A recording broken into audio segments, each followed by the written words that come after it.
ये ड्रामा में आज आपसे भेंट का बाबा ने नई विधि निकाली, जिसमें डॉक्टर जयंत, चंपा बहन और मिनेश भाई और हिमानी बहन का बहुत बड़ा सहयोग रहा। ये हमारा सौभाग्य है आज। आपका बहुत बहुत स्वागत है, स्वागत है, स्वागत है। Thank you. ओम शांति, ओम शांति, ओम शांति, ओम शांति, ओम शांति, ओम शांति। तो आज प्यारे बाप दादा और हमारी आदरणीय दादी की याद आ रही है, उनके मंत्र याद आ रहे हैं।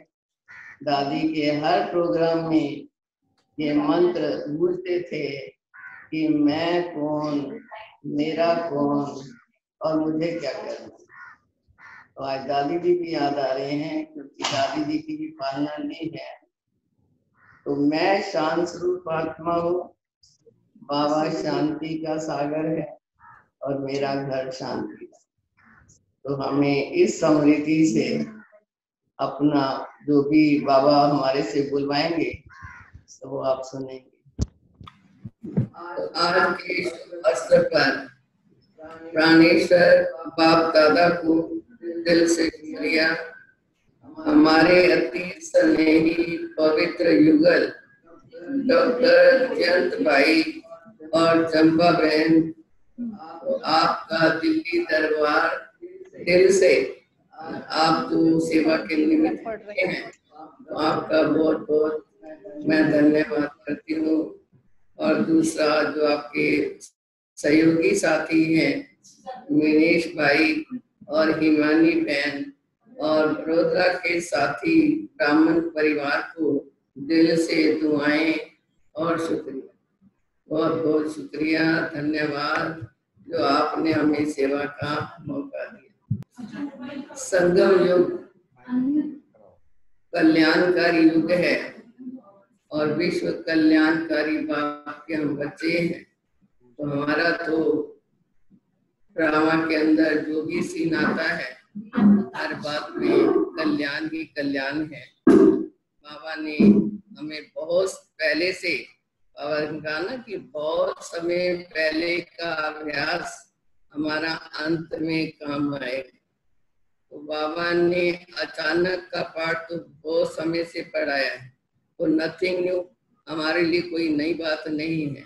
तो पेपर की तैयारी तो पहले की हुई थी। तो इसलिए जैसे दुनिया में भय और चिंता का वातावरण है, लेकिन अपने ब्राह्मण परिवार तो दिन दुगनी चार चौगुनी अपनी सेवाओं में बिजी है। अभी संडे की मुरली भी बताई थी कि ये संगम युग जमा का खाता करने का युग है। तो दुनिया के बैंक खाली हो रहे हैं, बिजनेस ठप हो रहे हैं, लेकिन बाबा ने एक बार मुरली में कहा था कि तुम कितने बड़े बिजनेसमैन हो, रिचेस्ट इन द वर्ल्ड, तुम्हारे जैसा धनवान कोई नहीं। तो हमारी ईश्वरी बैंक भी खुली है। तो इसलिए बाबा ने हमें मौका दिया है सेवा करने का।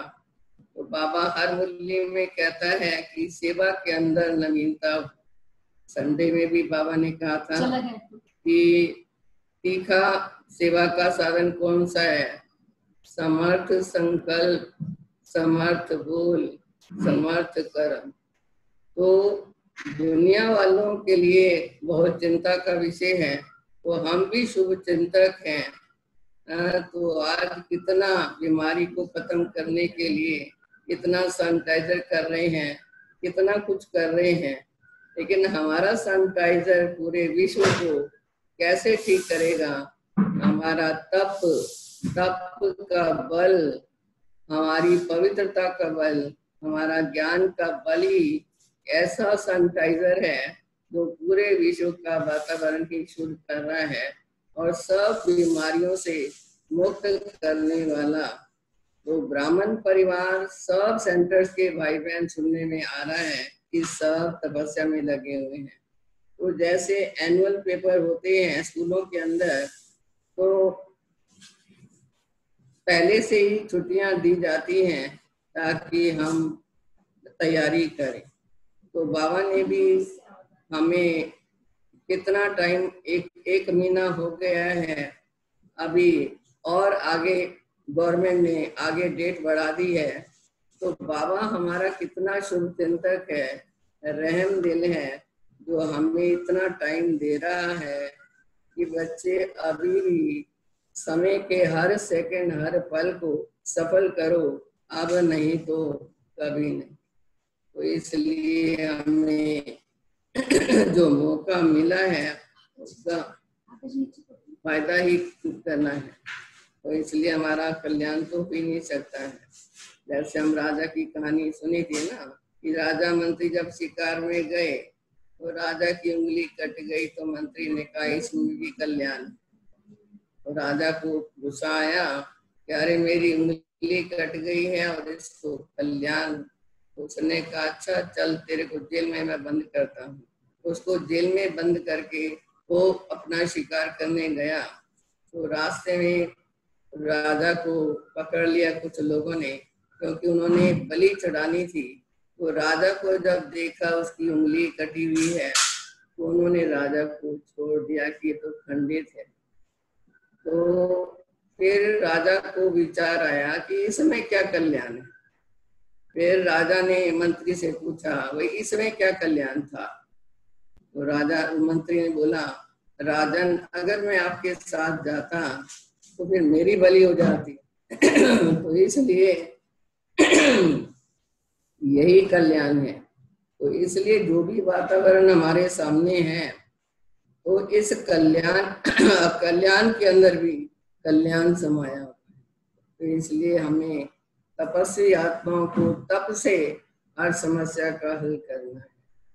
तो अभी हम चलते हैं लौकिक से अलौकिक दुनिया की ओर। थोड़ा मैं अपना परिचय देती हूँ।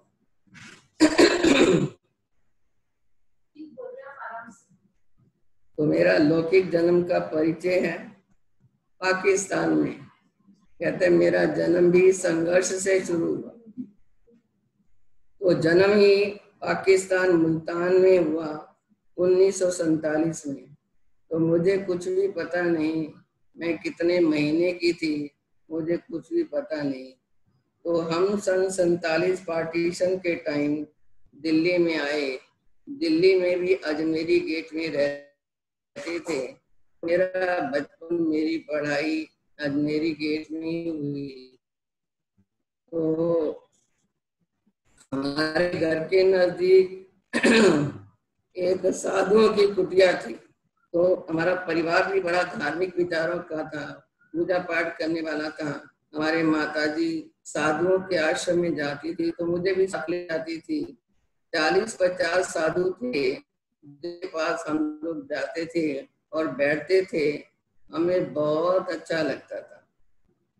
तो जब भी मैं अकेली होती थी तो मैं अकेली भी चली जाती थी, क्योंकि मेरे को उनके पास बैठना बहुत अच्छा लगता था।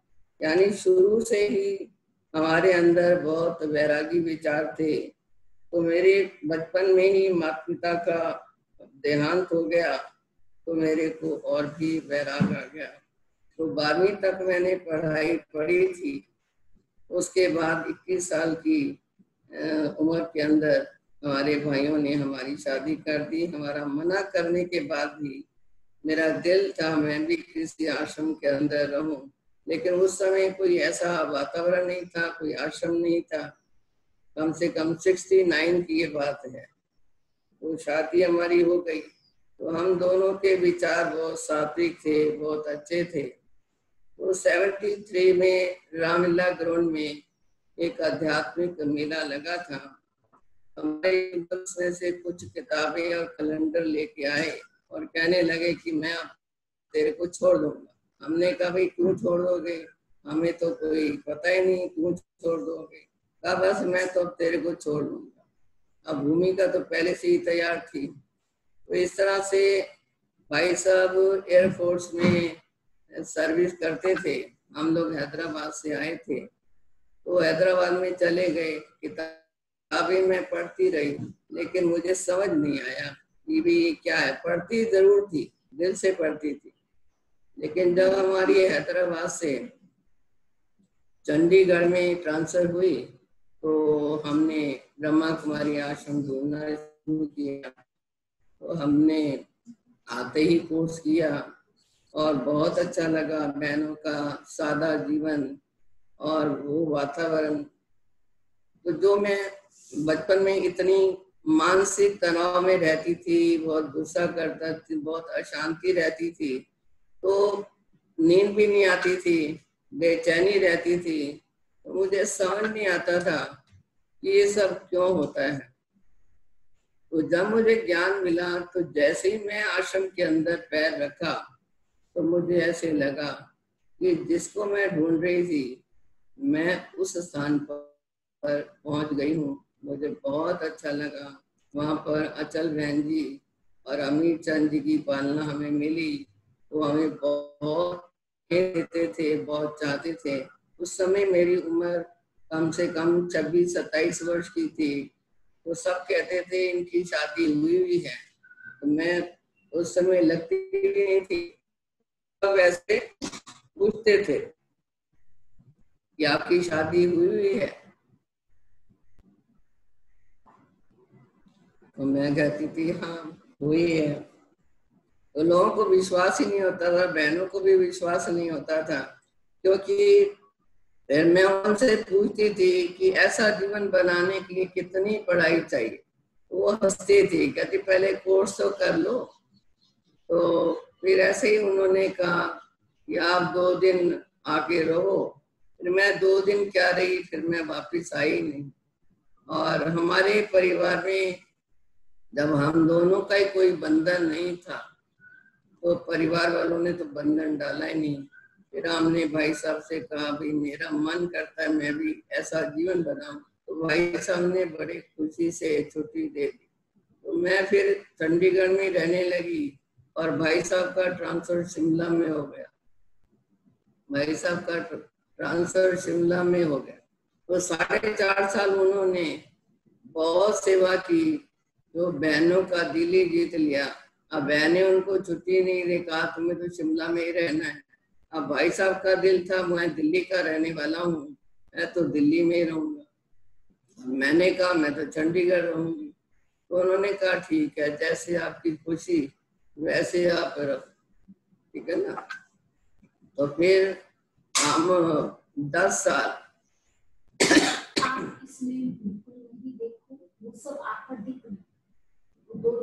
तो 10 साल मैंने पंजाब, हरियाणा, हिमाचल में अपनी सेवाएं दी। अपनी अचल बहन जी की धारणाएं, उनकी तपस्या, तो बहुत हमें उनकी पालना अच्छी मिली। तो हम वहीं रहे।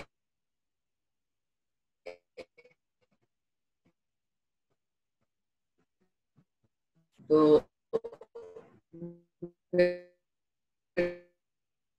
जब एक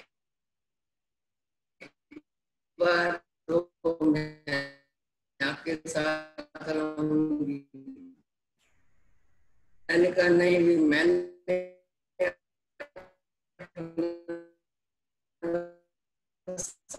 चुन लिया है। मैं तो गुलजार दादी आई थी उनको कहलवाया।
नेटवर्क प्रॉब्लम की वजह से अभी थोड़ा दिक्कत हो रही है। Hello Prabha Ben, Om Shanti. आपकी आवाज नहीं आ रही है। हाँ, वो वीडियो भी नहीं दिख रहा है डॉक्टर साहब। वीडियो थोड़ा दिख रहा है लेकिन अभी आया। ये सोनिया वाला था उनका, तो ये कनेक्शन में बहुत तीन है उनके। हाँ, तीन है। है। हाँ, तीनों में से सुकर्मा, अरे सुजाता बेन भी दिखाई नहीं दे रहे। सुजाता बेन, ओम शांति। वहां के प्रॉब्लम। कौन से उसमें चालू किया है? सुजाता बहन। हाँ, ये हाँ, सुजाता बेन, आपकी आवाज नहीं आ रही है। आप सुन ऑडियो, हाँ अभी ऑडियो ऑफ किया। आपकी आवाज नहीं आ रही थी। सुन अभी सुजाता बेन भी बोल। हाँ, बोलिए बोलिए। તમે જે કહો છો એ હિમાની નો અવાજ છે. એમ નહીં આ રહ્યા પ્રભાબેન જો. પણ એમનું નથી ને. હા, એ પ્રભાબેન જો મારો એરો છે ત્યાં. એ છે પણ એ નથી આવતો. અવાજ નથી આવતો. सुजाता बहन जी, आप सुन रहे हैं? फोन कीजिए ना आपका हेमानी बेन, तीन हाँ, फोन कीजिए उनको, फोन कीजिए।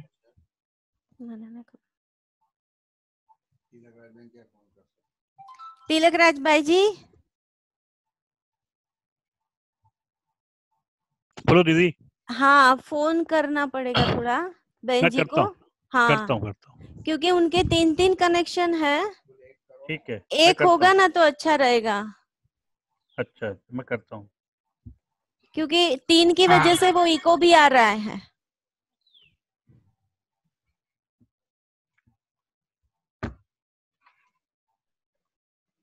प्रभाबेन सुन रहे हैं आप? प्रभाबेन,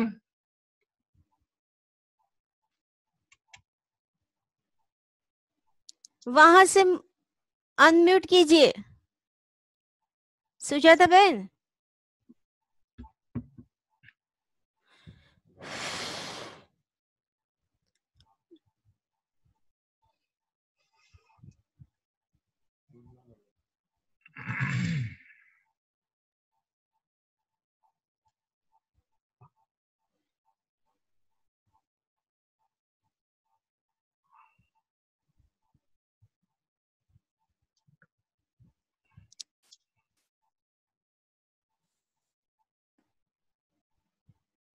नरसी दादा जो बोला, नरसी दादा क्या डांस कर रहे हैं क्या?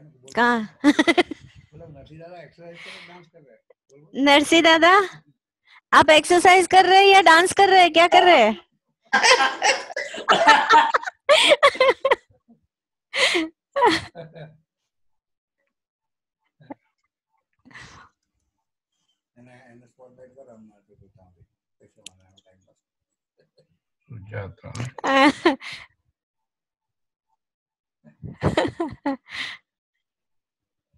कुछ गीत बजा दी। नहीं, पाछड़े में ओपन करें। अभी आए थे, फिर से डिस्कनेक्ट हो गए, क्या पता।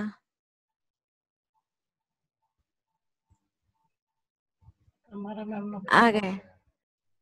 हाँ, आ गए।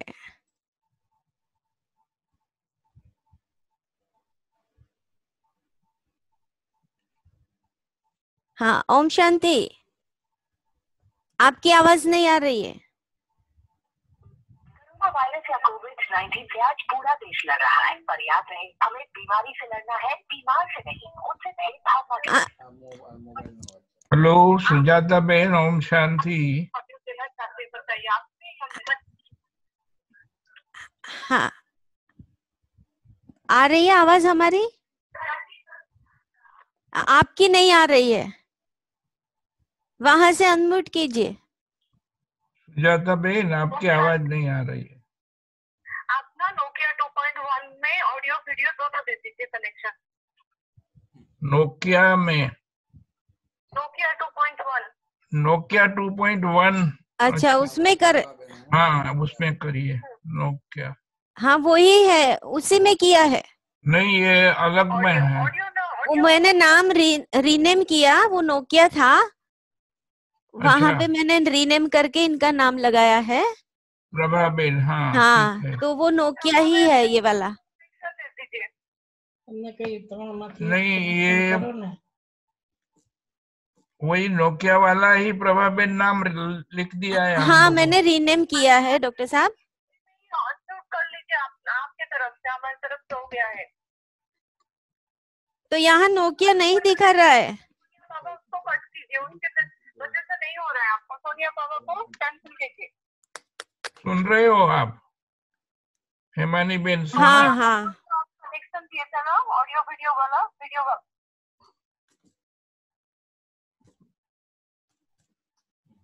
सुन रहे हैं हाँ, हो गया। हेमानी बेन? हुआ? हाँ हाँ, ये वही है। प्रभाबेन लिखा है वो। हाँ, अभी आवाज आ रही है ना? नहीं आ रही अभी भी। नहीं आ रहा है। प्रभाबेन बोलो, आप बोलिए।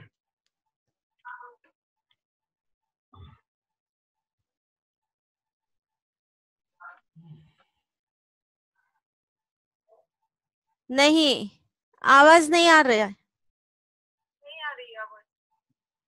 हाँ आवाज नहीं आ रही है,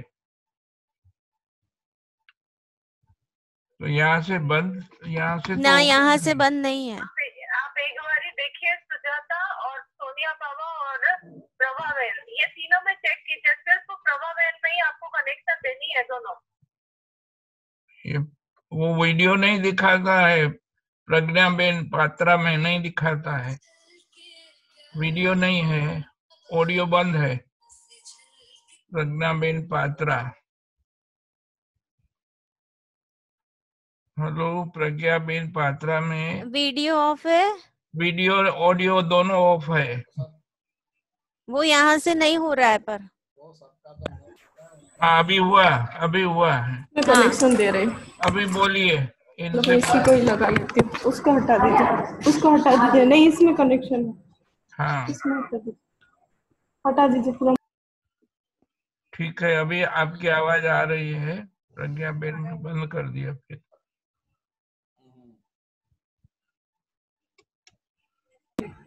हाँ बोलिए। हाँ इसको हटा दीजिए।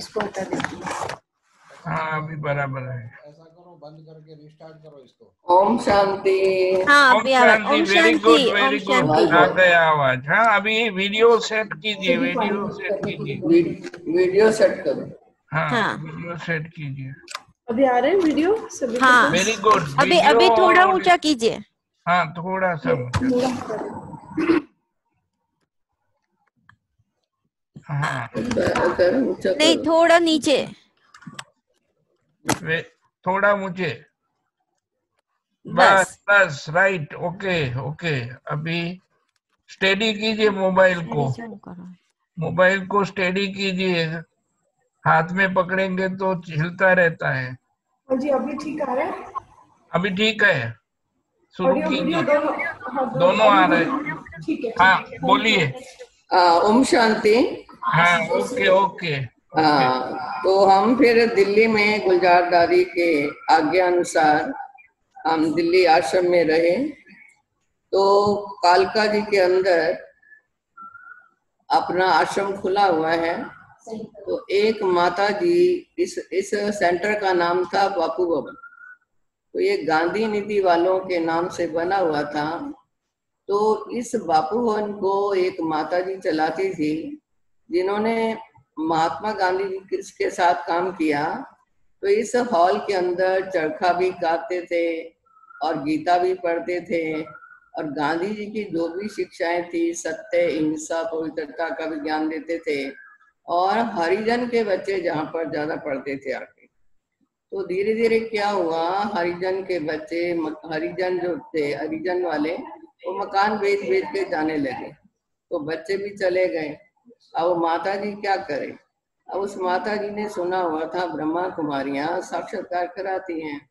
तो एक दिन वो ढूंढते उस स्थान पर आई और उसने कहा मैं भी कोर्स करूंगी, मैंने सुना है कि ब्रह्मा कुमारियां साक्षात्कार कराती हैं।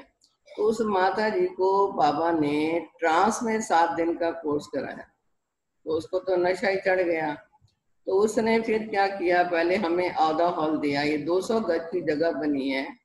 तो जो भी इस स्थान पर आता है, कभी आप आएंगे तो बहुत अच्छा लगेगा, जो भी इस स्थान पे आता है, चाहे मधुबन वाला आता है या विदेश वाला आता है, कहते ऐसा सेंटर तो कभी देखा ही नहीं है। चंद्रमणि दादी भी एक बार आई थी, कहती है प्रभा ये सेंटर तो साधुओं की कुटिया है। तो ऐसे ऐसे दादियों को भी बड़ा पसंद आता था। अपनी प्रकाश मणि दादी भी होके गई, गुलजार दादी भी 5-6 बार होके गई, अपनी रतनमणि दादी भी होके गई। इस धरती को जो हमारी आदरणीय दादियां हैं उनके पांव पड़ने से ये फलीभूत हो रहा है। लेकिन इस हॉल की वो हालत थी। अब मैं कल चंडीगढ़ में इतने बड़े आश्रम में रहती थी और बाबा ने मुझे कैसा स्थान दे के मेरा पेपर लिया। तो ये स्थान ऐसा था जहाँ पर चमगादड़ आप सुनते होंगे। तो इस हॉल के अंदर चमगादड़ बहुत रहते थे और खिड़कियां दरवाजे ऐसी थी जैसे कि कोई हाथ लगाएगा तो ये टूट जाएंगे। दीवारें भी ऐसी, फर्श भी ऐसी। तो चारों तरफ इतनी गर्मी, क्योंकि ये ऐसा बना हुआ है गोल शेप में, इसके साथ कोई भी मकान नहीं है, अपने आप में बहुत सुंदर स्थान पार्क के अंदर बना हुआ है। तो अंदर इतने चूहे, इतने चमगादड़। तो मैंने कहा, और योग में बैठते थे मेडिटेशन में, तो हमारे सिर के ऊपर से वो चमगादड़ जाता और गर्मी इतनी लगती थी जो एसी कूलर भी काम नहीं करते थे। तो और फिर इतना विरोधी थे हमारी कॉलोनी वाले, उन्होंने कहा कि इनको तंग करेंगे तो ये यहाँ से निकल जाएंगे। लेकिन जहाँ बाबा का पांव था तो उस स्थान पे कैसे स्थान ये जा सकता है। तो उस माता जी को भी नशा था और बाबा को भी ये कार्य हमारे से कराना था। तो यहाँ पे बहुत गंदा स्थान ये हॉल था। लेकिन हमने विरोध में, हम कुछ नहीं कहते थे कॉलोनी वालों को, उन्हीं का ही विरोध रहता था। तो हमने विरोध में अपनी दीवारें, खिड़की, दरवाजे, यहाँ तक कि बाथरूम भी एक भी नहीं था। तो धीरे धीरे हम अंदर ही अंदर उसको बनाते गए। तो इस तरह से रहने लायक ये बना था। तो आखिर एक दिन क्या हुआ, ये विरोधी लोग हमारा करते थे। तो एक दिन क्या हुआ, 2 साल पहले की बात है। 2 साल पहले की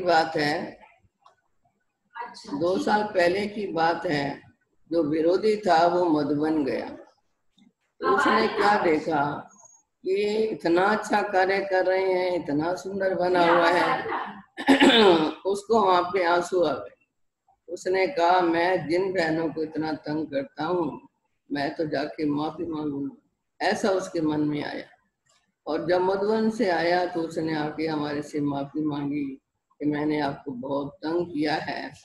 तो काफी रियलाइज किया उसने। तो कहा, आप जो भी कार्य करेंगे तो मैं सामने तो नहीं आऊंगा, लेकिन सपोर्ट आपका जरूर करूंगा, आपको कोई तंग नहीं करेगा। तो अब उसके सपोर्ट से इतना सुंदर ये बगीचा, ग्रीनरी बन गई है। तो बाबा ने जिस आत्मा से कार्य कराना, तो एक तो बाप दादा की छत्र छाया, और दूसरा जो दादियों के यहाँ पांव पड़े थे, तो ये स्थान बहुत फलीभूत हुआ। तो अब ये स्थान भी भाई बहन इतने बढ़ गए, इतने मेले किए, 3 बार शिवानी को भी बुलाया, काफी सेवाओं का विस्तार हुआ। सेंटर भी हैं, उप सेवा केंद्र भी हैं, गीता पाठशालाएं भी हैं। तो 500 के करीब भाई बहन यहाँ पर इकट्ठे होते हैं, लेकिन स्थान जो है कम पड़ता है। तो इस तरह से इस कालका जी के अंदर हमारी ये परीक्षा हुई। उसके बाद फिर धीरे धीरे अब कॉलोनी भी शांत है। और फिर आपने बताया कि दादियों के साथ, तो हमारा ये भी बहुत बड़ा सौभाग्य है, हमने सब दादियों को भी देखा हुआ है और कुछ दादियों की पालना भी ली हुई है। तो प्रकाश मणि दादी तो हमें देखते ही पहचान लेती थी, अच्छा कालका जी से प्रभा आई है। और रतनमणि दादी को तो मैं हर साल जब भी मिलती हूँ तो जरूर मिलने जाती हूँ। तो कई दादियों को तो पक्की पहचान थी, बाकी हम बहुत खुश नसीब हैं। भले बाबा के टाइम हम नहीं आए, लेकिन दादियों की पूरी पालना, पूरी शिक्षा, तो ये भी हमारा बहुत बड़ा सौभाग्य है। तो दादियों का भी प्यार, दुलार, शिक्षा हम लोगों को मिली। इसके बाद आपने बताया कोई घटना और जगदीश भाई के बारे में। तो जगदीश भाई देखने में गंभीर थे, लेकिन अंदर से बहुत रमणीक जोली टाइप के थे। तो वो संगठन को एक रस होके चलाना चाहते थे कि संगठन मजबूत होगा तो सेवाओं में विस्तार होगा। तो एक बार क्या हुआ, दिल्ली में बहुत बड़ा प्रोग्राम हुआ। कहा कि हर एक को तन मन धन की अमली तो लगानी है, कोई भी आत्मा, कोई भी सेंटर वंचित नहीं रहेगा। तो सेवाएं जब बट रही थी, सबको सेवा मिल गई, हम रह गए। हमने जगदीश भाई को बोला कि हमें तो सेवा मिली नहीं। कहा अच्छा, आपको नहीं मिली? तो कहा विजिटिंग रूम आपको हम देते हैं, आप इनको खूब डेकोरेट करो और फल वगैरह आदि जो भी पीना, जूस वगैरह है वो रखो। तो हमने उनकी श्रीमत प्रमाण, खूब बहुत गंदा रूम था जिसको हमने बहुत सुंदर बना दिया। और वो फिर चेक करने भी आए कि हमने रूम को कैसा बनाया है, क्या क्या खाने के लिए रखा है। तो ऐसे नहीं ड्यूटी दे के वो छोड़ देते थे, पूरी रेस्पॉन्सिबिलिटी वो लगाते थे। फिर एक बार डायमंड जुबली दिल्ली में मनाई गई, तो उस समय रतनमणि दादी, चंद्रिका बहन भी आए हुए थे। तो जगदीश भाई ने हमें कहा कि भाई बाहर से गेस्ट बहुत आ रहे हैं, महाराष्ट्र, बेंगलोर और भी कहीं से, तो आपको 100 भाई बहन गेस्ट जो हैं आपके पास हम रोकेंगे। तो हमारे पास राजीव बजाज जी, जो ओम प्रकाश भाई बजाज जी, जो बाबा मम्मा के टाइम के थे, तो उन्होंने यहाँ पर, वो बिल्डर थे, उनके पास 5-6 फ्लैट खाली थे। तो उन्होंने पहले उनको फोन किया, वो भी जगदीश भाई को जानते थे। जगदीश भाई ने बोला कि राजीव बजाज और आप मिलके उन मेहमानों की सेवा करो। तो हमने फिर हाँ जी का पाठ पक्का किया। यहाँ जगदीश भाई जी ने हमें सेवा दी है, तो हमने बहुत प्यार से आने वालों की सेवा की। सब मेहमान बड़े खुश होके गए और उनका, जगदीश भाई का फोन भी हमें आया, हमें गिफ्ट भी दी कि आप लोगों ने बहुत अच्छी सेवा की। तो इसके बाद क्या हुआ, जैसे सब लोग गेस्ट गए, तो शाम को मैं उस बिल्डिंग में, मैं कभी स्नान करने कभी गई नहीं थी। उस दिन क्या हुआ, मैं स्नान करने चली गई, फर्स्ट फ्लोर पे गई और थर्ड फ्लोर पे सारे बैठे। तो मैं जैसे नहा के बाहर निकली तो मेरा इतनी जोर से पैर फिसला, जो मेरी बाजू की कोनी थी वो एकदम जैसे प्लेट के टुकड़े टुकड़े हो जाते हैं, ऐसे मेरी कोनी बिल्कुल टुकड़े। अब मेरी बाजू तो सीधी हो ही नहीं रही थी और दर्द मुझे बिल्कुल नहीं था। कोनी के टुकड़े टुकड़े हो गए लेकिन दर्द नहीं था। अब मैं दरवाजा कैसे खोलूं, मैं आवाज लगा रही थी, अब मेरी आवाज भी कौन सुने। लेकिन मैंने जैसे कैसे करके, सीधे हाथ की बाजू थी और उल्टे हाथ से मैंने दरवाजे को खोला और नीचे से मैंने आवाजें लगानी शुरू की कि भाई जल्दी आओ, मेरी बाजू इससे हो गई। तो उसी प्रकार वो सब आए और फिर मेरे को ले गए। तो उस दिन फिर उन्होंने खाली ऐसे कच्चा प्लास्टर कर दिया। तो सब कहें भाई तेरा इतनी हड्डी टूट गई है, तुम तो आराम से शांति से खड़ी हो। हाँ, मैंने कहा दर्द तो मुझे नहीं है। तो कहा कमाल है बाबा की। मैंने कहा क्यों नहीं, बाबा ने इतनी सेवा कराई है तो दर्द क्यों देगा। तो ऐसे करके फिर मेरा मेजर ऑपरेशन हुआ, तो फिर ठीक हो गया। इस तरह से फिर जगदीश भाई जी ने हमें फोन किया, हालचाल पूछा, हमें भी बड़ी खुशी हुई। तो इस तरह से फिर हम, बाबा से जो वरदान हमें मिले, तो इस तरह से ये घटना हुई। फिर 10 साल पहले की एक घटना और सुनाती हूँ, फिर बाबा ने जो वरदान दिए फिर वो बताऊंगी। तो 10 साल पहले 2011 में, तो मैं बिल्कुल ठीक थी, हेल्दी थी बिल्कुल, मेरे शरीर में कोई तकलीफ नहीं थी। तो ग्लोबल हॉस्पिटल में हम हर साल चेकअप मैंने कराती थी। तो एक बार क्या हुआ, जब उन्होंने मेरे चेकअप किया तो कहा तुम्हारी किडनी तो श्रिंक हो रही है। तो मैंने कहा मुझे कुछ भी नहीं है, कोई सिर दर्द नहीं, चक्कर नहीं आ रही, कुछ नहीं आ रहा। तो कहा नहीं, आपको दिखाना है, इसको डिले नहीं करना है। तो फिर मैं दिल्ली में आई, अपनी डॉक्टर उषा किरण है, उस समय हॉस्पिटल में थी। तो फिर मैंने उसको बोला, फिर उन्होंने, उस समय डॉक्टर छुट्टी पे गया हुआ था, तो जब वो डॉक्टर आए उन्होंने मेरे एक्सरे वगैरह लिए, कहा तुम्हारी 70% जो किडनी है दोनों श्रिंक हो गई, तो पता नहीं कब आपका डायलिसिस हो जाए, कुछ भी पता नहीं। और हमने बाबा को बहुत याद किया, बाबा हमने बहुत सेवा करनी है, तो ये सब नहीं होना चाहिए। तो इस तरह से तो फिर बहुत बाबा से योग लगाया, बहुत कुछ किया। तो फिर आज मुझे 10 साल हो गए हैं। बाबा इतना रक्षक है, सुनता है इतनी जल्दी, तो दान महाकल्याण। तो बाबा का मैं बहुत शुक्रिया अदा करती हूँ, जो बाबा ने मेरे को अभी तक भी, मेरी किडनी बिल्कुल स्टेबल है और मैं दवाई खाती हूँ। एक बार मैं रतनमणि दादी के पास गई थी, किडनी श्रिंक होने के बाद, मैं उनको हमेशा मिलती रहती हूँ। तो दादियाँ तो वरदान देती हैं, तो दादी ने मुझे जब वरदान दिया तो मैंने देखा उसमें क्या लिखा हुआ है। तो उस वरदान में क्या लिखा था, बच्चे तुम चिंता नहीं करो, मैं बैठा हूँ, तुम दवाई खाते जाओ, तुम ठीक हो जाओ। तो ऐसा वरदान तो आज तक मैंने कभी सुना ही नहीं कि बच्चे तुम चिंता नहीं करो, मैं बैठा हूँ, तो तुम दवाई खाते जाओ तो तुम ठीक रहोगे। तो अभी तक बाबा ने अपनी सेवा के लिए हमें ठीक रखा हुआ है। आखिर बाबा वैद्यनाथ भी तो है ना, तो वैद्यनाथ सबसे बड़ी दवाई तो दुआ ही है। तो जितनी हम बाबा की सेवाओं में लगे रहेंगे, उतना जो हमारे कर्म हो गया वो कर्म योग में चुकू हो जाएंगे। तो ऐसे बाबा का हम दिल से थैंक्स करते हैं। और बाबा ने जो मुझे वरदान दिए, जो मुझे याद है, क्योंकि अचानक मुझे ये प्रोग्राम मिला है, तो मैंने काफी पीछे से जाके इन चीजों को खोजा है कि मुझे क्या अनुभव सुनाना है। तो बाबा से जब मैं पहली बार मिली थी मेडिटेशन हॉल में, तो उस समय उस 1000 भाई बहन होंगे। तो बाबा ने जब बाबा से हम मिले, दृष्टि ली, तो बाबा ने पूछा, कमल फूल समान पवित्र रहते हो, कीचड़ में फंसने वाले तो नहीं हो, दोनों में से कौन आगे है। तो इस तरह से बाबा ने हमें पहली बार वरदान दिया। और दूसरी बार जब मिले तो बाबा ने कहा, तुम शिव शक्ति हो, तुम्हारे अंदर बहुत परिवर्तन आ गया है।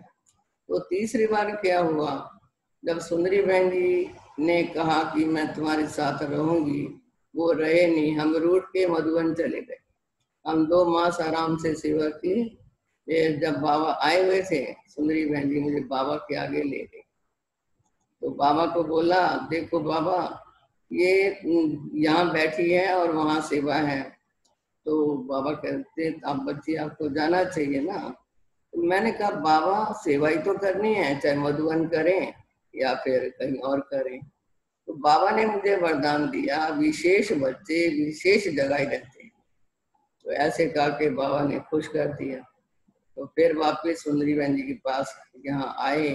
तो सुंदरी बहन जी भी बहुत अच्छी पालना करती हैं, वो भी गुणों से भरपूर हैं। सुंदरी बहन और लक्ष्मण भाई जी ने तो पिछले साल शरीर छोड़ा था, लेकिन दोनों का स्वभाव बहुत मधुर और बहुत मीठा, बहुत निरंकारी, तभी हम पे यहाँ रह गए हैं।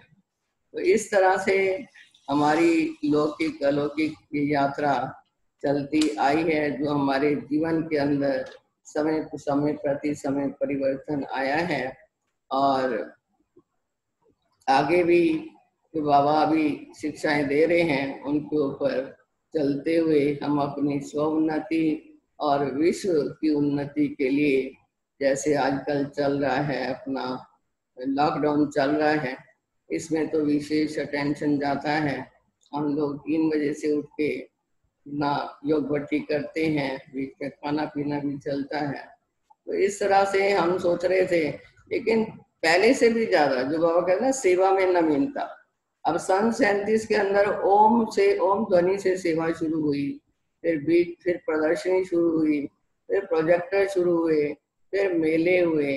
अब देखो मोबाइल और ये अपना लैपटॉप से ये कितनी नई सेवा हो रही है। तो हमारा योग तपस्या में और स्वोन्नति में और विश्व की उन्नति में सारा दिन इसी में बिजी रहता है। तो शुक्रिया ऐसे बाबा का जो हमें समय प्रति समय इन एडवांस में हमें पहले ही सब प्रेरणा देते हैं कि अब क्या नवीनता करोगे, अब क्या नवीनता करोगे। तब ये नवीनता देख के हमें बहुत खुशी होती है। बाकी एक प्रसंग मुझे याद आ रहा है तो बहुत प्रेरणादायक है। कहते हैं कि बाबा ने संदेशी को एक दृश्य दिखाया तो उसमें 3 फूल दिखाए। तो संदेशी कहने लगी कि इसका क्या अर्थ है, 3 फूल क्यों दिखाए हैं। तो बाबा ने कहा एक फूल है लोहे का, एक फूल है पीतल का और एक फूल है रियल गुलाब का, खुशबूदार फूल का। तो बाबा ने कहा जो लोहे का फूल है, जैसे कितने बच्चों को कितनी मैं शिक्षा दे दूं, कितना प्यार स्नेह करूं, लेकिन उनके इतने कड़े संस्कार होते हैं तो बिल्कुल मोल्ड ही नहीं होते हैं। इतना पालना लेने के बाद भी उनके संस्कार वही के वही रहते हैं। फिर सेकंड जो फूल था पीतल का था। बाबा ने कहा देखो स्नेह प्यार तो सबको बाबा एक जैसा दे रहा है, कोई मतभेद बाबा करते ही नहीं है। अब पीतल वाला फूल उसकी क्या विशेषता बताई, कहा कि इनको भी पालना शिक्षा सब मिलती है, समझते भी हैं, परिवर्तन भी करते हैं, ये थोड़ा सा मोल्ड करते हैं लेकिन फिर वही का वही बन जाते हैं। और तीसरे प्रकार का फूल बाबा ने बताया रियल फूल, खुशबूदार फूल। बाबा ने थोड़ा हल्का उसको हिलाया तो उसकी पत्तियां सारी झड़ गई, फट से झड़ गई। कहने का भाव ये है, ये पत्तियां किसकी निशानी है, जो आत्मा के दे के रिश्ते दे के पदार्थ हैं। आत्मा इसमें जितना लगी रहेगी तो हम शिव बाबा से अटैच हो नहीं सकेंगे और शिव बाबा से शक्ति ले नहीं पाएंगे। बिना शक्ति के ना हम अपना परिवर्तन कर सकते हैं ना विश्व का कर सकते हैं। तो ये 3 फूल का बाबा ने दिव्य संदेश के अंदर संदेशी को ये अर्थ बताया। ये हम सभी के लिए है। बाबा कितनी पालना दे रहे हैं, अब तक भी दे रहे हैं। इतना दयालु कृपालु है कि बच्चे धर्मराज की सजा ना मिले तो अभी भी हम अपने जो भी कड़े संस्कार हैं, जो भी आदतें हैं, जो भी जिसमें हम अटैच हैं, अभी हम उनसे डिटैच होकर एक बाबा का ऋण, बाप दादा का ऋण हमारे ऊपर कितना है। अगर हम बाप दादा का ऋण अपने जेरे चलन से नहीं करेंगे तो कब करेंगे। तो साइंस के साधनों को द्वारा सेवा तो हो रही है, लेकिन जब तक हो रही है जब तक साधन है। आखिर तो हमारी मनसा सेवा ही बाप दादा को, मनसा सेवा ही हमारे जीवन से बाप दादा प्रत्यक्ष होंगे, तभी हम बाप दादा का रिटर्न दे पाएंगे। तो इसलिए हमें इस प्रसंग से यही शिक्षा लेनी चाहिए कि हमें जो बाबा कहता है, जो श्रीमत देता है, जिस समय कहता है, ऐसे नहीं आज कह रहा है वो शिक्षा 1 महीने बाद हम सोचे बाबा ने कहा था। नहीं, बाबा ने जो कहा, जिस समय कहा, जैसे कहा, हमें उस समय उसको क्या करना है, शिक्षा को जीवन में धारण करना है। तो ऐसा एक प्रसंग और मुझे याद आ रहा है। तो शिक्षा प्रति इसी में ज्ञान सब भरा हुआ है। कहते हैं कि शास्त्रों में लिखा हुआ था कि सीता रोती थी और पार्वती सोती थी और गोपियां प्यार में खो जाती थी। तो इसका अर्थ क्या हुआ? सीता रोती थी और पार्वती रोती थी, पार्वती सोती थी और गोपियां उस प्यार में खो जाती थी। तो ये तीनों का अर्थ क्या हुआ? तीनों का अर्थ, इसका अर्थ क्या है? ये आत्मा की 3 स्टेजेस है, सतो रजो तमो स्टेज। तो सीता रोती थी, यानी सीता जब राम के साथ थी तो खुश थी, लेकिन जब उसने सोने का हिरण देखा उसकी तरफ अट्रैक्ट हुई, अट्रैक्शन से इच्छा पैदा हुई, इच्छा से उसने जिद की मुझे यही हिरण चाहिए। तो जिद से क्या हुआ, वो सीता जो है राम से अलग हो गई। तो यानी सीता ने लक्ष्मण रेखा को, मर्यादा को पार करने से उसने मायावी हिरण को और मायावी रावण को पहचाना नहीं। तो बाबा भी कहते हैं जितना नॉलेजफुल बनेंगे, जितना योग की शक्ति होगी, उतना हम बहुरूपी माया को पहचान सकेंगे। इसलिए हमें क्या करना है, सीता की तरह अट्रैक्शन इस पुरानी दुनिया का कितना भी कोई हमें इसका प्रलोभन दे, लेकिन बाबा के अलावा और कुछ भी याद ना आए, मेरा तो एक दूसरा ना कोई। और पार्वती सोती थी, कहते जब पार्वती को अमर कथा सुनाई जा रही थी, अमरनाथ ने अमर कथा सुनाई तो उसको नींद आ गई। नींद कोई ऐसा नहीं है कि आंखों की नींद है, यानी जीवन के अंदर आलस्य, अलवेलापन आना और बाबा को भूल जाना, यानी आलस्य, अलवेलापन की अज्ञान नींद में सोना। तो कब हम फिर धारण करेंगे बाबा की बातों को? जब हमारे अंदर आलस्य, अलवेलापन होगा तो हम बाबा की श्रीमत पर, बाबा की धारणाओं को कैसे जीवन में धारण करेंगे, आत्मा में कैसे बल आएगा? और बिना बल के तो परिवर्तन आने वाला नहीं। और तीसरी स्टेज है, क्या बनना है? सीता बनना है, पार्वती बनना है, या फिर क्या बनना है? गोप गोपियां बनना है, यानी भगवान के प्यार में, भगवान की मुरली से इतना प्यार हो तो आत्मा रूपी गोप गोपियां उसके लव में लीन हो जाएं। तो जब तक हम लव में लीन नहीं होते हैं तो तब तक हम बाबा का शो कर ही नहीं सकते हैं। बाबा ने तो हमारा शो कर दिया। सब कहते हैं ब्रह्मा कुमारियां अच्छी हैं, अच्छा ज्ञान देती हैं, सबको सुनना चाहिए, लेकिन ये अनुभव किसी को नहीं हो रहा है कि ये हम सबका बाबा है, हम सबको ज्ञान सुनना चाहिए।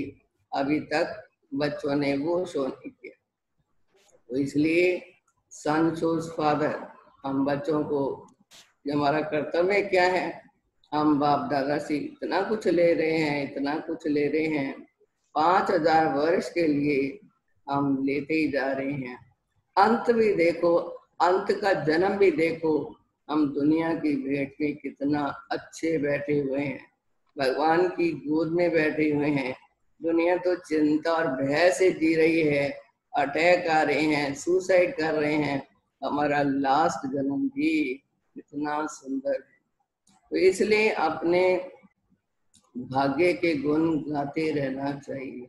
हमें ऐसी सच्ची सच्ची गोपी बनना है।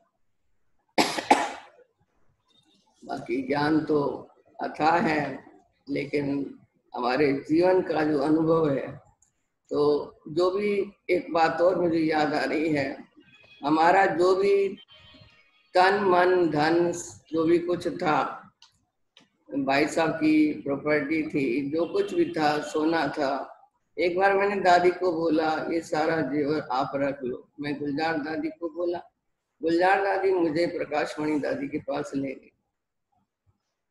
तो वो कहा कि ये सब दे रही हैं। तो मैंने दादी को बोला, गुलजार दादी को पहले मैंने बोला कि मेरा दिल है कि बाबा मेरे को रिंग पहनाए, अंगूठी पहनाए, कम से कम एक यादगार बन जाए। तो दादी कहने लगी, प्रकाशमणि दादी तुम जब बाबा आएंगे सामने खड़ी हो जाना, मैं मौका देके तुम्हें बुला लूंगी। मैं बड़ी खुश हो गई। तो फिर जब बाबा आए तो मैं सामने तो बैठी थी इंतजार में कि दादी इशारा करेगी और मैं फट से चली जाऊंगी। तो दादी ने इशारा किया और मैं स्टेज पे चली गई और बाबा के हाथ से मुझे अंगूठी मिली। वो अंगूठी मैंने फिर प्रकाशमणि दादी को बोला कि आप मुझे अपने हाथ से ये अंगूठी पहनाओ। तो जो कुछ भी था भाई साहब का या हमारे पास था, तो जैसे आश्रम के अंदर मैंने बिना सोचे समझे भगवान के साथ सौदा कर लिया कि मेरी जीवन जो मैं चाहती थी मेरे को मिल गया, अब मुझे पीछे मुड़ के देखना नहीं है। तो भाई साहब ने भी मेरा साथ दिया, और जो मेरी इच्छा थी, जो भी हमारी प्रॉपर्टी है वो किसी के हाथ नहीं लगनी चाहिए, ये बाबा की प्रॉपर्टी है, ये सारा सफल होना चाहिए। तो गायन है, तन मन धन सब तेरा, तेरा तुझको अर्पण क्या लागे मेरा। तो मुझे बहुत खुशी है, आज तन भी सफल हो रहा है, मन तो है ही है, और जो धन था वो भी सफल हो रहा है। तो इसलिए मेरे पास तो खाली समय एक बाबा ही है, और बाबा की शक्ति है जो मुझे चला रही है। तो इसलिए बाबा का मैं बहुत बहुत, बाप दादा का, दादियों का बहुत बहुत धन्यवाद करती हूँ, जिन्होंने हमारी इतनी पालना की, ज्ञान रत्नों से हमारा श्रृंगार किया, और अभी भी कर ही रहे हैं। इसलिए दिल कहे तेरा शुक्रिया, जमाना तो दे न सका जो तूने दिया। ऐसे बाबा का पदम पदम पदम गुना शुक्रिया हम अदा करते हैं। और आप सभी का भी, जिन्होंने हमें सेवा करने का मौका दिया, मैं फिर से आप सभी का बहुत बहुत धन्यवाद करती हूँ। Thank you. ओम शांति। आपका भी बहुत बहुत शुक्रिया दीदी जी। Thank you, thank you. आपने भी जो राज बताया, सीता रोती थी, पार्वती सोती थी, और हमें क्या बनना है, तो बहुत बहुत आपका भी धन्यवाद। और साथ साथ आपके साथ जो भी बहनों ने ये सहयोग दिया है, सभी का हम दिल से बहुत बहुत शुक्रिया करते हैं। Thank you, thank you, thank you. Okay okay, अभी ओम अमर अशोक भाई। शांति, ओम शांति। ओम शांति। भाई का भी तो शुक्रिया। देखा तो नहीं, क्या थे चंपा दीदी और जयंत भाई, हाँ। थैंक्स देना है ना डॉक्टर साहब, चंपा बहन, बाबूजी का भी शुक्रिया। बाबूजी। शांति। ओम शांति, ओम शांति। प्रभा दीदी, आपकी महिमा बहुत सुनी थी, आज मौका मिला आपको देखने का, क्योंकि पापा जी बहुत सारे जब भी आते थे अभी हम आपका क्लास रखेंगे, अभी हम आपका क्लास भी रखेंगे, ठीक है। और आप अभी बड़ौदा में आइएगा, बड़ौदा में आओ।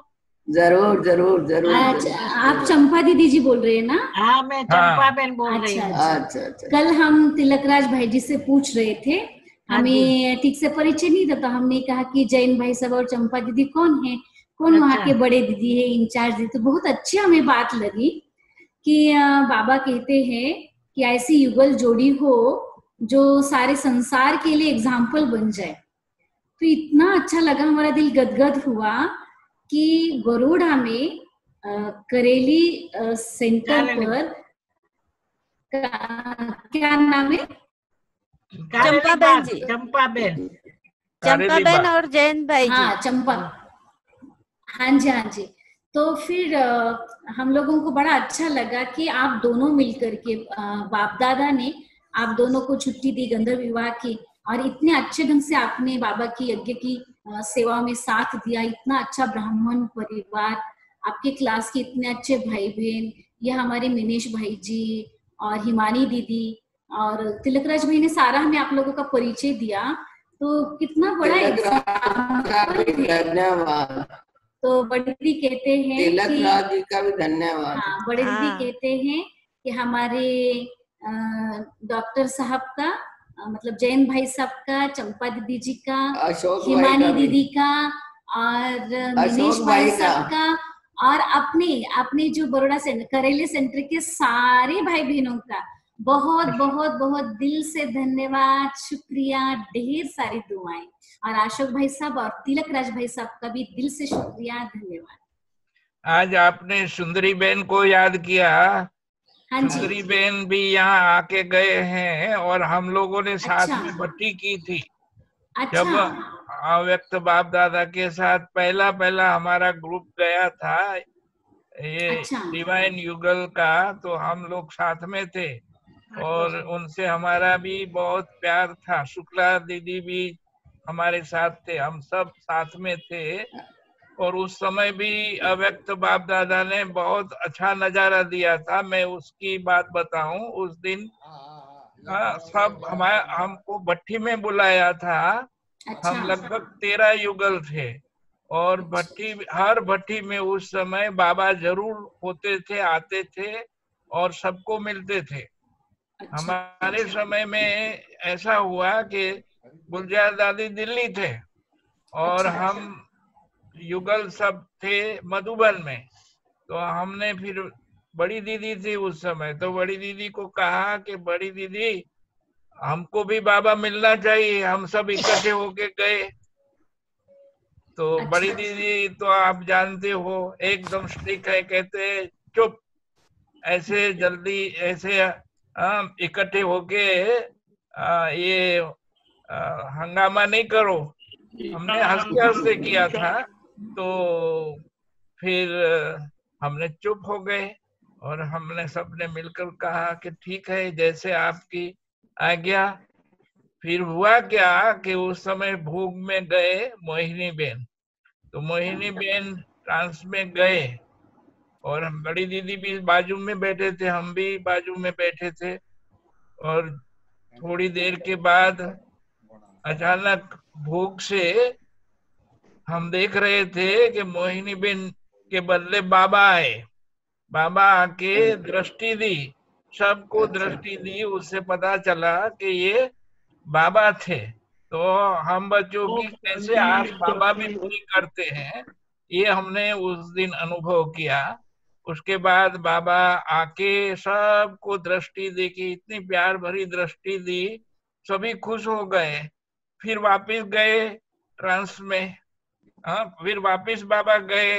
फिर बाद में मोहिनी बेन फिर से वो नीचे आए, तब आए। तो कहने का मतलब बाबा कैसे हम बच्चों की आस पूरी करते हैं। तो ये भी एक बड़ा नवीन अनुभव था जब बाबा मोहिनी दीदी जो उनके तन में आके भी दृष्टि दी। और फिर हमने बड़ी दीदी को पूछा, बाबा आए ना देखो। तो बड़ी दीदी की हाँ वाह भाई वाह, तुम लोगों ने बुला लिया बाबा को। तो इस प्रकार से बाबा सब बच्चों के साथी है और सब बच्चों की आस पूरी करती है, ये भी अनुभव हुआ।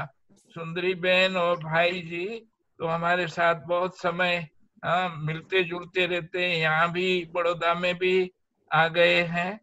तो आपको आपने याद किया तो सुंदरी दीदी भी याद रह गए।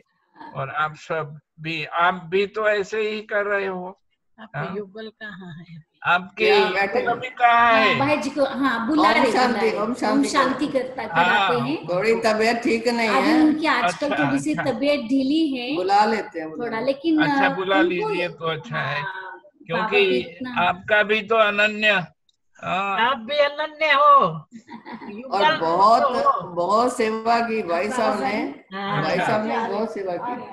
भाई साहब ने थोड़ा धीरे धीरे चलते हैं। ये अभी कैलाश बेन भी है, कैलाश बेन देख रहे ओम शांति। हाँ कैलाश बेन, आप भी थोड़ी बातें बताना जब तक कि भाई जी आए। आगे हाँ अशोक भाई साहब भी बोल रहे बाबूजी। हम प्यार से उनको बाबूजी बोलते हैं, हमारे अशोक बाबूजी। ओम शांति, ओम शांति, ओम शांति, खुश हो। हाँ अशोक बाबूजी, आपकी जयंत भाई साहब की और हमारे चंपा दीदी जी की और मिनेश भाई साहब की, हिमानी दीदी की बहुत महिमा करते हैं। हाँ कैलाश बहन जी को देख रहे भाई साहब। भाई जी आपके यहाँ से कैलाश बहन जी बोलिए। इधर आ जाओ। ओम शांति, आ जाओ। भाई साहब आ गए हैं। हाँ आइए। ओम शांति करना, ठीक है। नाम बताइए। नाम बताओ अपना। ये कान में लगा दीजिए, फिर सुनाई। थोड़ा सा सरक जाओ। आ गया। उसमें जवाहरलाल ओम शांति करो। नाम वेद प्रकाश जी है मेरा। दिखाई दे रहे। अभी उनको इमेज कीजिए। ओम शांति करो। हाँ पास में ये रखा है। ओम शांति, ओम शांति, ओम शांति। भाई जी आपकी तबीयत जल्दी ठीक हो जाए, आपको देख के बहुत खुशी हुई। आप भी सेंटर चला रहे हो। ओम शांति बोलो। ओम शांति। ओम ओम शांति। शांति। ओम शांति।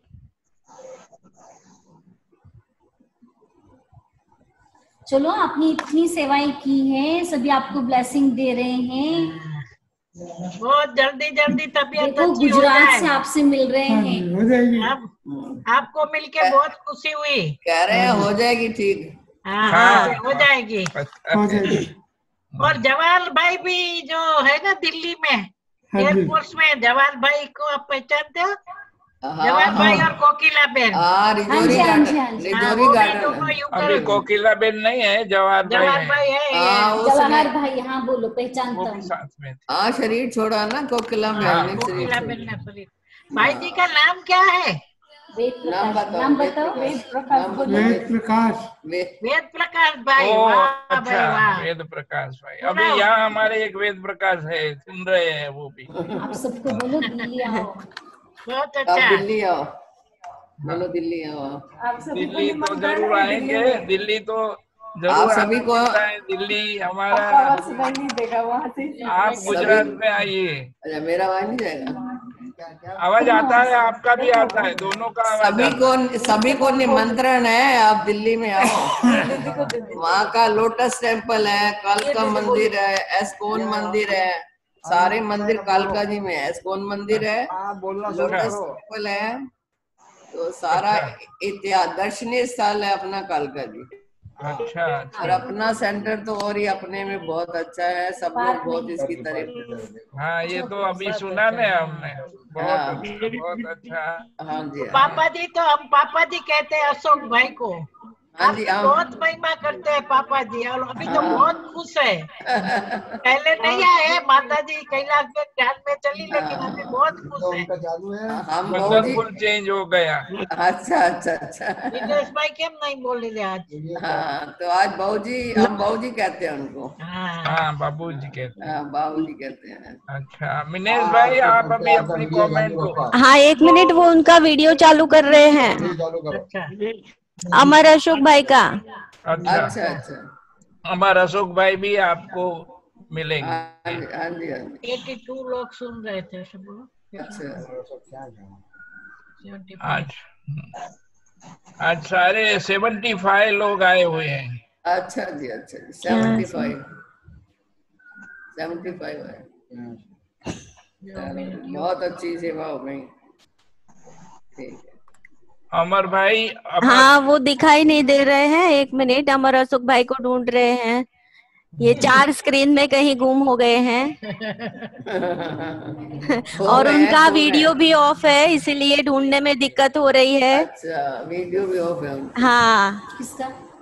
ये सरदार जी का, वो कहीं चले गए हैं। अमर अशोक भाई आप सुन रहे हैं? आप आपका वीडियो ऑन कीजिए। अमर अशोक भाई बंद हो गया है। चलिए, बंद हो गया लगता है। दीदी वो वाला गीत चलाइए ना आज।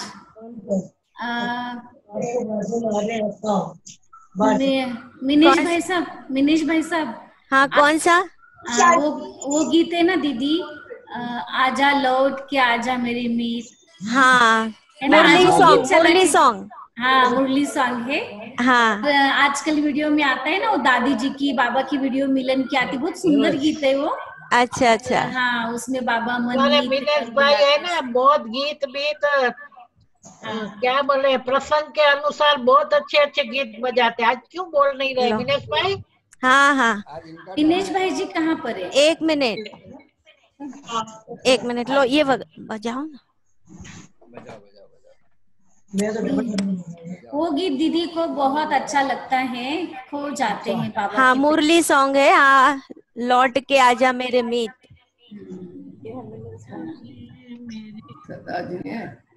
उनका वीडियो कहीं चले गए लगता है। सुन रहे हैं, नाराज हो गया होगा कुछ, या हमने उसको धन्यवाद नहीं किया है। ये मिनेश भाई और साथ में बैठे हैं ना, मिनेश भाई और हेमानी बेन साथ में दीदी। हाँ। ठीक है। मिनेश भाई साहब और हिमांशु यहाँ पर बैठे, नाम लिखा हुआ आ रहा है। मिल रहे थे वो कौन तो? मिनेश भाई आपके ऊपर स्पॉटलाइट रखो, मिनेश भाई स्पॉटलाइट करो अपने के लिए। हाँ 1 मिनट, वो गीत तो ढूंढ रहे हैं यूट्यूब पे। ठीक है ढूंढ लीजिए। तब तक क्या कुछ सुनाए? आप सुनाओ सुजाता बहन, आप थोड़ा। हाँ सुजाता बहन अच्छा आप सुना दो। हाँ थोड़ा। हाँ 10 स्पीकर है अच्छे। ओके सुनाती हूँ। लौकिक नाम तो आपने सभी ने जाना, सुजाता बहन, और मैं दीदी के पास अभी 27 वर्षों से समर्पित रूप से सेवाएं दे रही हूँ। और बेसिकली मैं महाराष्ट्र से हूँ, पूना जोन से और सतारा डिस्ट्रिक्ट से। और शुरू में जब ज्ञान में आना कैसे हुआ, हम 9 वर्ष की उम्र में एक बार स्कूल में बच्चों के साथ हम खेल रहे थे, पीटी की क्लास थी हमारी। खेलते खेलते मेरी क्लास में जो मेरी फ्रेंड थी, उसने एकदम मुख से बोला शिव बाबा।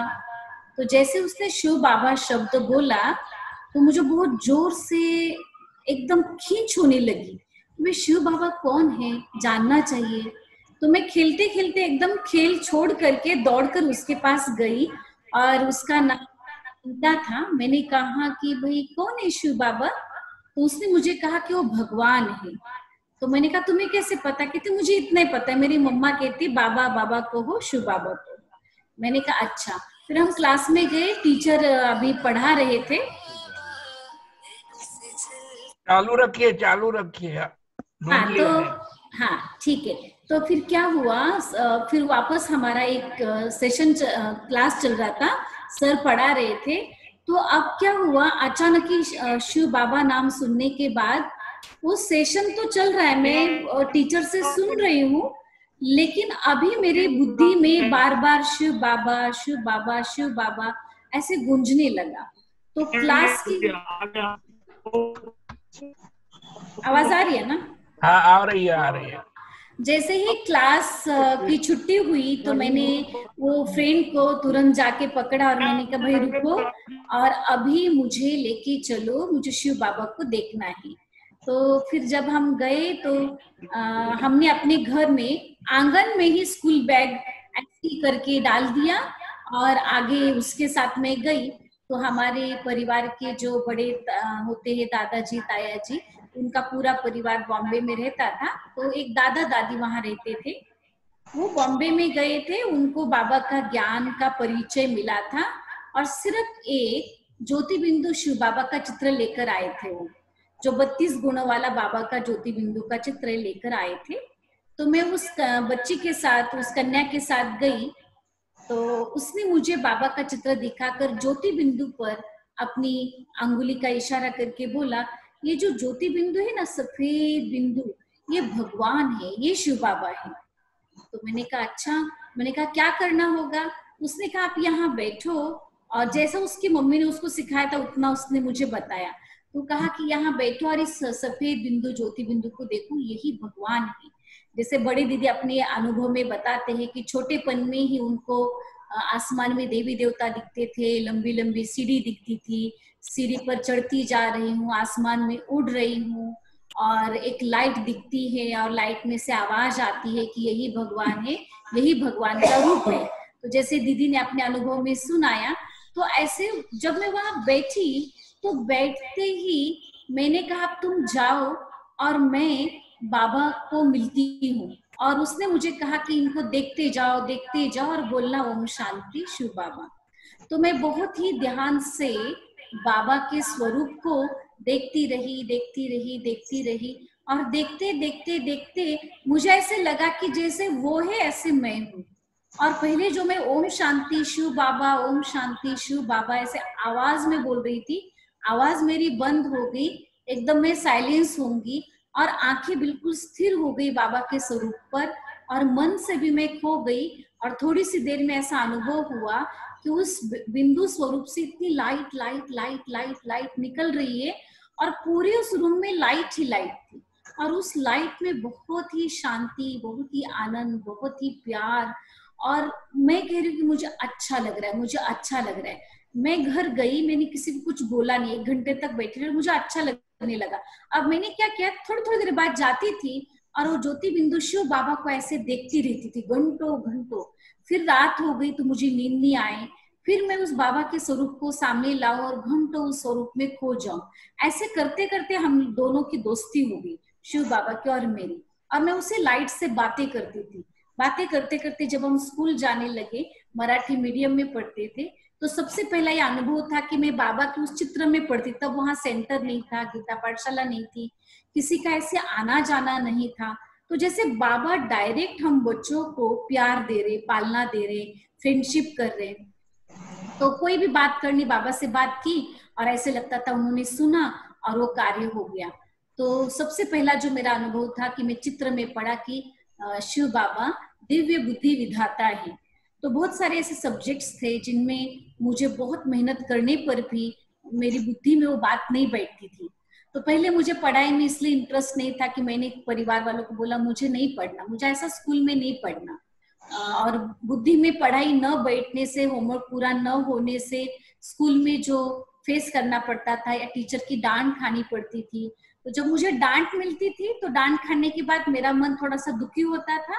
तो मैं जाकर मंदिर में बैठती थी, तो कभी हनुमान जी के मंदिर में, कभी देवी माता के मंदिर में, और जाकर उनको देख देख के रो रो के बोलती थी कि भगवान जी आप कौन से स्कूल में पढ़े हैं, मुझे भी उसी स्कूल में पढ़ना है, मुझे ऐसे वाले स्कूल में नहीं पढ़ना जिसमें डांट पड़ती है।